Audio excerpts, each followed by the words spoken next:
त्यानंतर आदरणीय खासदार श्रुत बजरंग बाप्पा सोनावणे।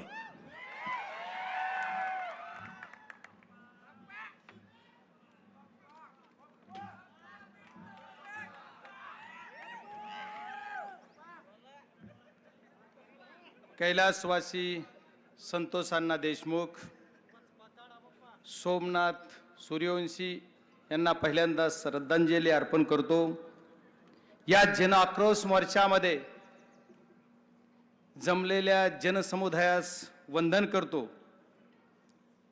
सर्वांना संबोधित करण्यासाठी, देशमुखांच्या कुटुंबाला आणि तुम्हाला आम्हाला न्याय मिळण्यासाठी रात्रंदिवस मोर्चामध्ये तब्येत बरी नसताना उपस्थित असणारे आमचे दादा, त्याचबरोबर सन्माननीय व्यासपीठ,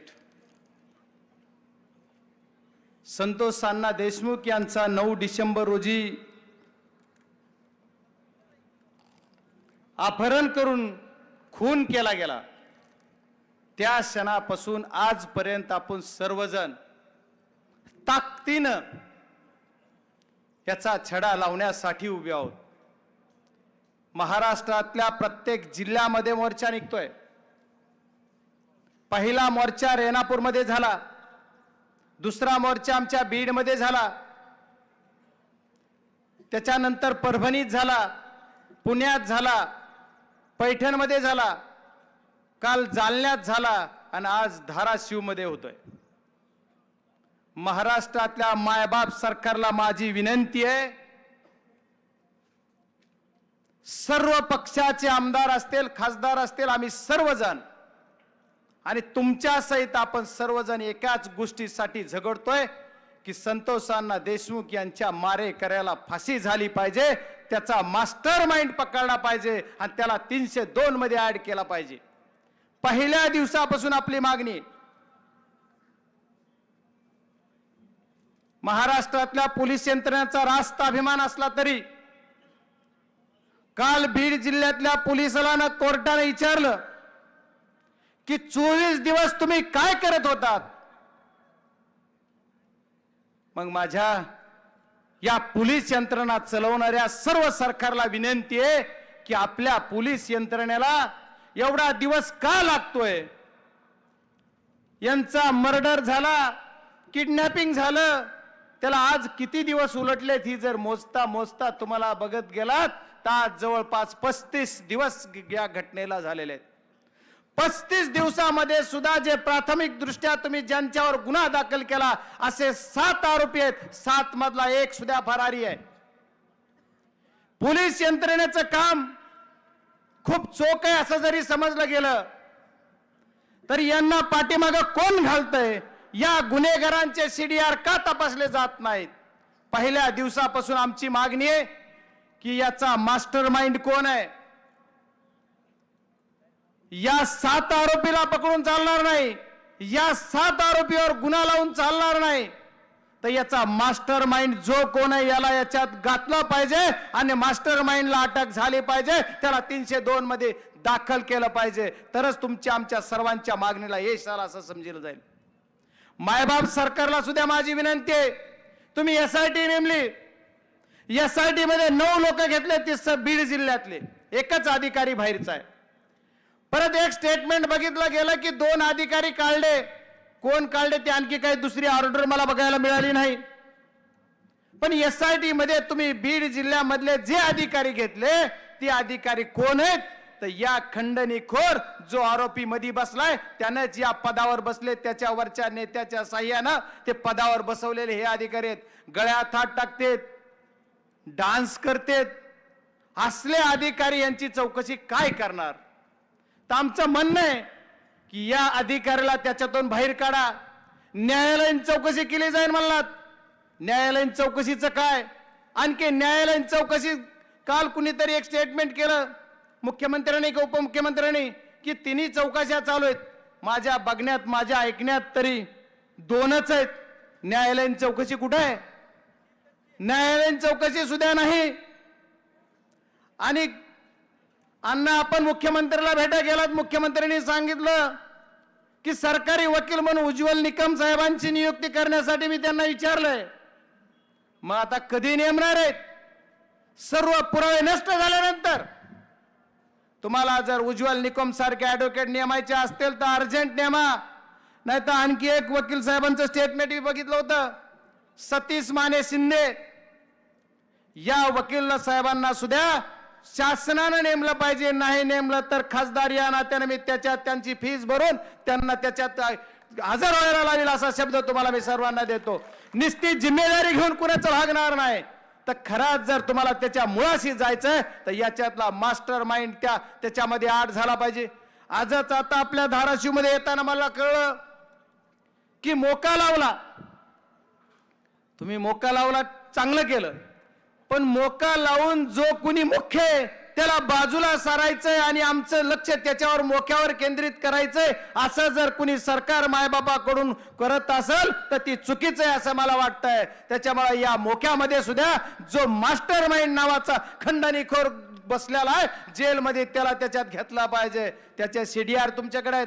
पोलीस यंत्रणा सुद्धा मायबाप पोलीस यंत्रणा माझी विनंती आहे, पहिल्या क्षणाला 2 आरोपी पकडले गेले, त्या 2 आरोपींनी तुम्ही मोबाईल त्याच्याजवळ सापडले, तुम्ही त्या 2 आरोपीचे मोबाईल कधी कुठे मीडियाला सांगितले नाहीत. त्याच्यात काय म्हणलं गेलं, एके दिवशी मीडियाला बातमी आली की हा अमुक अमुक माणसाला एका नेत्याला वरिष्ठाला फोन गेले, त्याचे जर व्हॉइस सॅम्पल तुम्हाला तपासण्यासाठी 34 दिवस लागत असले तर किती फास्ट यंत्रणा आहे म्हणलं पाहिजे.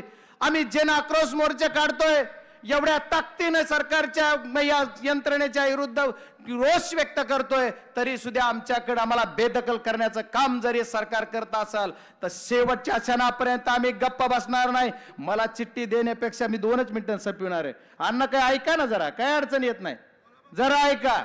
कारण सरकार तुमचं आहे, सरकार आमचं आहे हा विषय नाही, कोण्या जातीपातीचा विषय नाही, कुठल्या पक्षाचा विषय नाही, हा जनमानसाचा सर्वांचा प्रश्न मिटलेला आहे.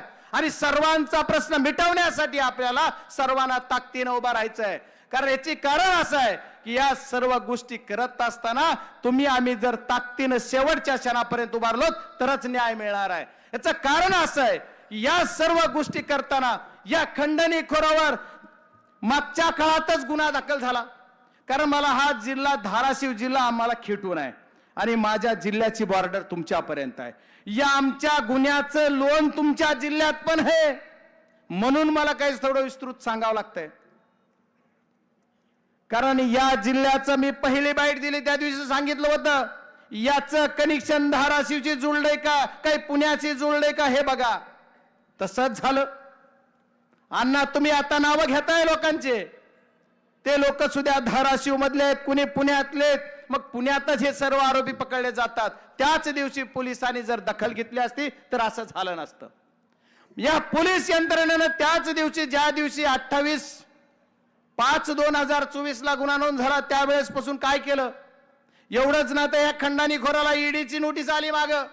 आजपर्यंत ईडीनं काय केलं, आम्ही तर पहिल्या दिवसापासून संसदेचं असेल संसदेच्या बाहेर असेल आम्ही राजरोसपणे ओरडतोय आम्ही हा विषय आणि हा लढा आमचा पार टोकापर्यंत. या मारेकऱ्यांना या मास्टर माइंडला फाशी झाल्याशिवाय आम्ही स्वस्त बसणार नाही. शेवटपर्यंत हा लढा आम्ही लढणार आहेत ही तुम्हाला सर्वांना सांगितलं पाहिजे. मागच्या काळामध्ये याने खंडणीखोर आहेत, याचा गुन्हा आज मोक्याशी निगडीत नाही का असं जर का पोलीस यंत्रणेला वाटत असेल तर यांना अटक का केली. मग यांना अटक केलेली 14 दिवस तुम्ही पोलीस कस्टडी केली तर यांना याच्यात अटक केली पाहिजे. यांना वाचवण्यासाठी कोण कोण यंत्रणा काम करते ती सुद्धा बघितलं पाहिजे. बऱ्याच काळापासून बऱ्याच दिवसापासून हा जो आरोपी आहे याची दहशत बीड जिल्ह्यावर आहे. ह्या बीड जिल्ह्यातली दहशत तुमच्या इकडे सुद्धा विंडमिल होत्या परंड्याला वगैरे, तिथं सुद्धा वसुली ह्यांचीच.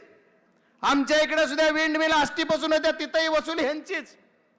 फक्त ह्याच्यात काय आहे तर आमच्या संतोषांना देशमुख यांचा बळी गेला. एवढा आमचा चांगला एक सरपंच, एवढा सोजळ असा सरपंच आमच्यातून गेला, आमच्या कुटुंबातून गेला. त्याचं दुःख आम्हाला आहे. आम्हाला कुठं जातीपातीचं राजकारण करायचं नाही, कुणाचं राजकारण कुण्या पक्षाचं गटाचं करायचं नाही. आम्हाला एका गोष्टीचं मागणी आहे की आमच्या या संतोषांना देशमुख यांचे जे मारेकरी आहेत त्याचा मास्टर माइंड आहे त्याला फाशी झाली पाहिजे. त्याच्यासाठी शेवटपर्यंत आम्ही लढत राहणार एवढंच तुम्हाला सांगायचंय.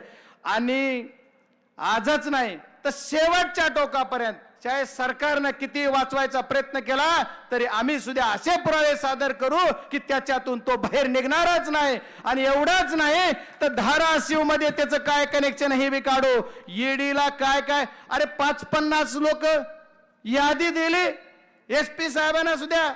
मी सांगितलं बीडच्या एसपींना, साहेब ही जरा तपासा.